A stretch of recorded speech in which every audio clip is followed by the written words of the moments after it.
Assalamualaikum warahmatullahi wabarakatuh. Baiklah teman-teman, perkenalkan nama saya Delvi Ramadan Repti. Saya mahasiswa dari Prodi Manajemen Dakwah. Saya di sini ingin mempresentasikan hasil PPT PowerPoint saya yang menurut metodologi dakwah. Oke.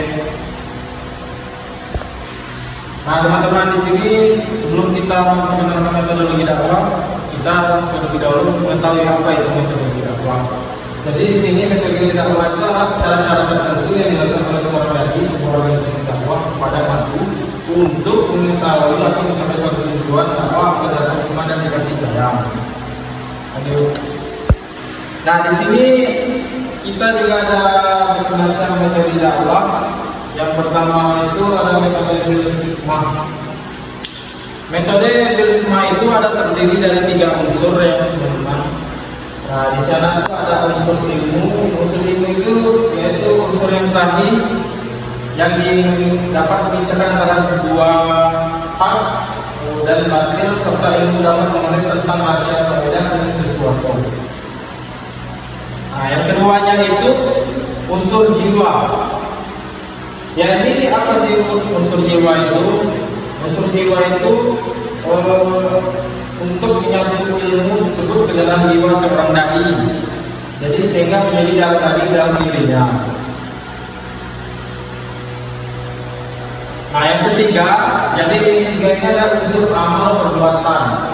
Jadi unsur amal perbuatan ini adalah pengetahuan yang telah menyatu ke dalam jiwa tersebut, mampu memotivasi diri seorang dai untuk melakukan sesuatu. Jadi dakwah bil hikmah ini adalah kemampuan seorang dai di dalam melaksanakan dakwah dengan itu dan didukung oleh ilmu pengetahuan yang dimiliki seseorang. Atau dakwah bil hikmah adalah kemampuan seorang dai di dalam melaksanakan dakwah dengan cara memahami persoalan makhluk dan mampu mencarikan solusinya. Nah, di sini ada penjelasan tentang hikmah. Hikmah bisa berarti mengetahui atau rahasia dan faedah di dalam tiap-tiap hal. Juga diartikan mengatakan sesuatu pada tempat yang semestinya. Juga diartikan mengatakan kebenaran dan pengalamannya. Jadi konteks dakwah ini adalah merupakan kemampuan dan ketepatan dai dalam memilih dan menyelaraskan teknik dakwah dan kondisi objektif. Dan juga kemampuan dai dalam menjelaskan teori-teori Islam serta realitas yang ada dengan argumentasi, logis dan bahasa komunikatif. Oke, lanjut.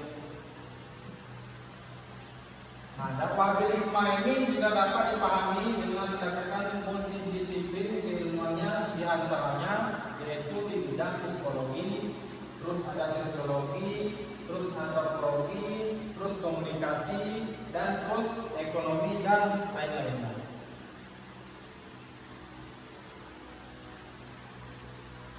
Dan terus ada metode mau'izah hasanah. Yang dimaksud dengan mau'izah hasanah adalah kemampuan seorang dai dalam memberikan pengajaran yang baik kepada madu dengan lemah lembut tanpa ada unsur paksaan. Dan juga berarti ungkapan yang mengandung unsur-unsur bimbingan, pendidikan, pengajaran, kisah, peringatan, pesan, wasiat yang bisa dijadikan pedoman dalam kehidupan umat manusia. Nah, di sini kita mengenali ruang lingkup mau'izah hasanah. Nah, ruang lingkup mau'izah hasanah ini yaitu bisa dipahami dengan makna yang lebih luas. Yang pertama itu bisa ceramah, pengajian, terus yang kedua itu pendidikan atau pengajaran sekolah, terus yang ketiga itu tulisan, buku, atau yang keempat teladan diri. Nah, di sini metode al-mujadalah ini maksudnya adalah sebuah metode dakwah yang lebih mengedepankan unsur dialog dalam melaksanakan dakwah.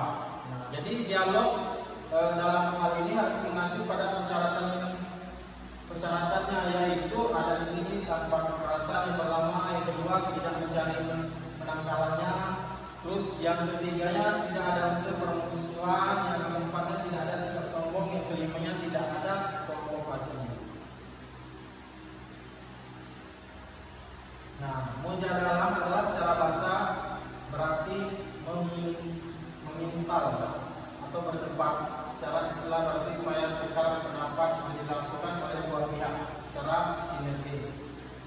Tanpa adanya suasana yang menghanguskan, lahirnya pemusuhan di antara keduanya. Dan kemudian ada lawan menurut pendapat yang diajukan dan memberikan argumentasi dan bukti yang kuat. Lanjut. Nah, dalam pelaksanaan materi mujadalah ini ada 3 aspek yang harus dikuasai oleh para dai, yaitu yang pertama yaitu ada menguasai berbagai disiplin ilmu sebagai modal dialog. Yang kedua itu punya kedewasaan sikap dan perilaku sehingga dialog bisa berjalan dengan lancar. Terus yang ketiga itu ada mampu mengambil langkah atau upaya bagi proses sebuah dialog yang berkualitas. Nah, di sini agar dialog berjalan dengan lancar itu seseorang dai harus menguasai beberapa pengetahuan. Yakni yang pertama pengetahuan sumber pokok agama, yang kedua itu pengetahuan sejarah, yang ketiga itu pengetahuan bahasa, yang keempat itu pengetahuan humaniora, yang kelima itu pengetahuan ilmiah modern, yang keenam itu pengetahuan tentang realita.